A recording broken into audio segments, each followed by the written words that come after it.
ఛత్తీస్గఢ్ మాల అడవుల్లో Maoist అగ్రనాయకుడు, party కార్యదర్శి నంబాల కేశవరావుతో పాటు 27 మందిని హత్య చేసినటువంటి ఘటన జరిగింది ఈరోజు.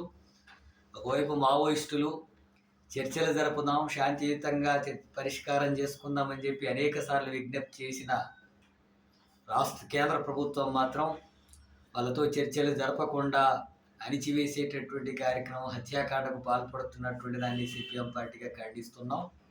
ఒకవైపు ఉగ్రవాదుల విషయంలో కూడా ట్రంప్ లాంటి వాళ్ళు చెబితే కాల్పుల విరమణ చేసినటువంటి ప్రభుత్వం, దేశంలోనే ఆర్థిక అసమానతలు ఉన్నాయి, దోపిడీ ఉంది, పేదరికం ఉంది, భూస్వామ్య వ్యవస్థ ఉంది, కుల వ్యవస్థ ఉంది అని చెప్పి దాన్ని నిర్మూలించడం కోసం వివిధ మార్గాల పోరాటం ఉన్నా వాళ్ళు సాయుధ పోరాట మార్గాన్ని ఎన్నుకున్నారు.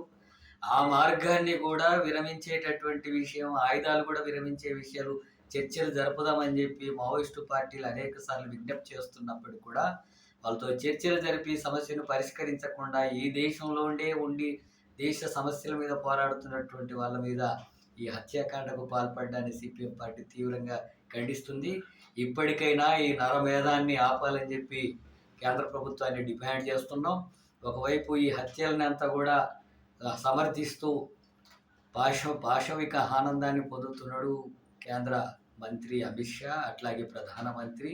ఇది సరైనటువంటి విధానం కాదు. ఈ హత్యాకాండాలను ఆపాలా, ఇప్పటికైనా చర్చలు జరపాలా, శాంతియుతంగా ఈ సమస్యలు పరిష్కరించేందుకు కృషి చేయాలని చెప్పి సిపిఎం పార్టీగా కేంద్ర ప్రభుత్వాన్ని డిమాండ్ చేస్తున్నాం.